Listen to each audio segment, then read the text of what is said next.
Before shows. What's up, everybody? This is another episode of Broke Before Shows on location. We are actually at the South Mississippi Toy Fest at the BSU. This is Mr. Frank. You were the director, right? That's right. The director of the Jones College Baptist Student Union, who is also an avid collector. So we'll get down to it, Mr. Frank. What got you into collecting? What was I think it's a gene. Actually, I think it's genetic. But I've been collecting stuff since I was a kid. My Hot Wheel cars, I still have the ones I played with as a kid, and I just don't like to get rid of things. I don't consider myself a hoarder because I'm specific with what I want to collect. Yeah. And I just like them. I get it. I think we all get it. We all get it. Right. So, growing up, what was the TV show? What was your favorite TV show growing up? Cartoon or TV show, it doesn't matter either one.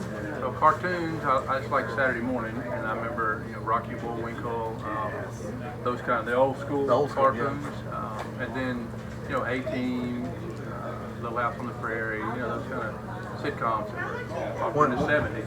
Whenever you got home from school, what was the one that you rushed to the house to see? Beverly Hillbillies, Happy Days, those kind of shows. The reruns from the 60s. Which are the Nick at Night stuff. Right? That's right. But it was Nick in the afternoon. Nick in the afternoon, yeah. And you said you collect Hot Wheels. Do you collect anything else? Hot Wheels is probably my biggest collection, but I collect anything old, eclectic. On my card it says, anything old, stamps, coins, military, paper, letters, anything that's historic. I have a few action figures, not a whole lot, but probably my biggest collection is Hot Wheels, because I can't afford as many big cars as I want. Yeah. Because that's my real love, is the big cars. But my wife always said that I'd collect anything that didn't collect me. I disagree, but close to you. I wish I had another toy, another big toy. I miss my race cars, so I miss building them. But you talk about sinking money into something. That's right. Any old car. Tell me about this. Tell me about these that you have here. This one is a Johnny Lightning. It's called Wipe Out Cancer. And I mentioned my wife. She was supportive in my collecting. Let's say she tolerated my collecting. She collected small things that didn't take up space. Anyway, she passed away of cancer a year and a half ago, and so a friend of mine, we went together and we had this Johnny Lightning factory-made car done, and I designed this package, Wipe Out Cancer. My wife loved the beach. She loved Volkswagen vans, and it made a great canvas, and so on here are names of people that he and I know that have had cancer, survived cancer, did not survive cancer. And so there's 2,496 of them made, and they're available from me and from him. And he lives in Minnesota. Oh, that's awesome. Very cool. Took us about 8 months from design at my kitchen table to a pallet of them arriving in the parking lot here. That's awesome. Very, very cool. And these are $20, and a portion of the proceeds goes to American Cancer Society. Very cool. Very, very cool. Yeah, I went through about 2020. It's very, very, very cool that y'all are doing that. And proceeds go to Part of the proceeds go to that. That's awesome. What is we're gonna get back onto the toy talk. What is your holy grail toy that you have? I throw it on you. It ain't even got to be something expensive. What is more sentimental or expensive? I mean,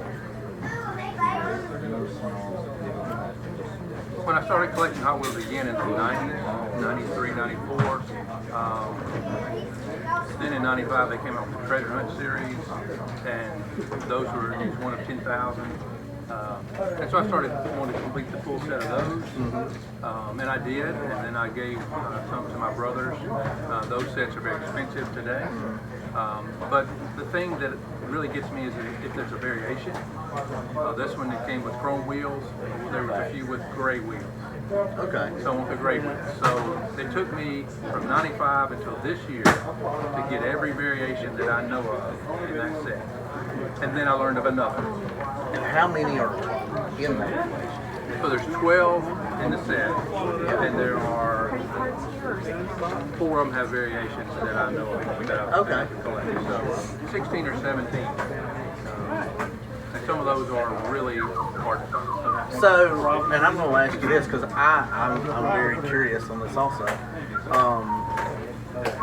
So I collected Hot Wheels as a kid. I played with Hot Wheels, and my mom, in my bedroom floor, she painted Ellisville on my floor for my Hot Wheels floor. In fact, I literally just covered it up about a month or 2 ago with new flooring. And so those I have my memories with that. But when it comes to, because I mean, I see a lot of the vendors, like, they get kind of crazy over some of these Hot Wheel cars. What makes some of these so special? Like, to me, I mean, looking at it, I'm like, oh yeah, it's a Hot Wheel that I had as a kid. But I've learned, and this is just recently that I've learned, that some of the Hot Wheels, like, you can move it, it's got some kind of emblem on the package behind it that's gold, and that's a super treasure hunt. Super treasure hunt. Okay. So in 95 they came out with a treasure hunt, and it said 1 of 10,000. 96 it was 1 of 25,000. 97 it just said treasure hunt. We don't know how many make that. They're harder to find now than they were then, but they make lots more. Okay. There's just more collectors and more demand. More demand. But yeah, the one with that on it is a super treasure hunt, and you know, you buy it in the store for $1.25, and people are selling them immediately for anywhere from $30 to $100, depending on the cast. That's great. But it depends on, you know, a lot of folks like the JDM, so those demand a price. Older folks like American Muscle. Yeah, I like yeah, I like, and that was always my thing, is I wanted more of the cars that I sold. Right. You know, not, they have the weird molds. We call them fantasy cars. Fantasy cars. Most collectors don't. It out in a minute. We don't care for those most of the time. Okay. Yeah. See, I like the. You know, I've got a '69 Camaro right here.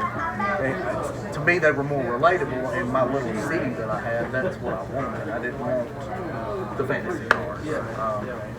Is there a thing for?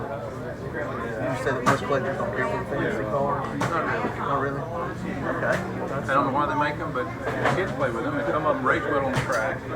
Oh, yeah. And some of them are real creative in their design and play on words and naming and stuff. It's interesting, but just like you, stuff you see on the road. Yeah, and I like the movie cars. I like to go through. I've got my Back to the Future. I've got my Ghostbuster ones, the Batman ones, and stuff like that. And to me, I'm like, yes, I see the movie ones, and I'm like, okay, well, now I relate to this, and it goes into one of my collections most of the time. And the variations of each one. I've got three or four Hot Wheels Echo ones, and they're all of some kind of different variation. But yeah, that's man, is there anything you want to say about the missions or anything here that you want to shout out and promote? Well, I appreciate you guys having your show here the last several years, because it kind of partners something that I enjoy. This is toy collecting, with being in this facility that the churches in this county have provided for the students. Your raffles and your door prizes help us raise money for missions, and the concessions and the coffee shop as well, to send our neighbors around the world to share the love of Jesus with people that never heard. And so I think it's a good partnership. Yeah, this is our 7th show here. 7th show here, 8th show. Yeah, 7th show here. This is our 8th show in all.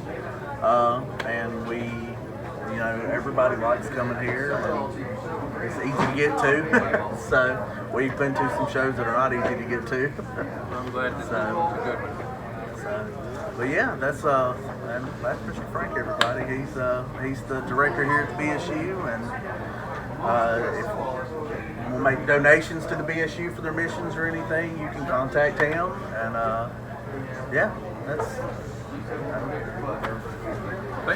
Thank y'all for coming. And if anybody's interested in this car, right. You can let us know. We'll tell you how to get in touch with Mr. Frank. And yeah. Thank y'all. Thank you very much.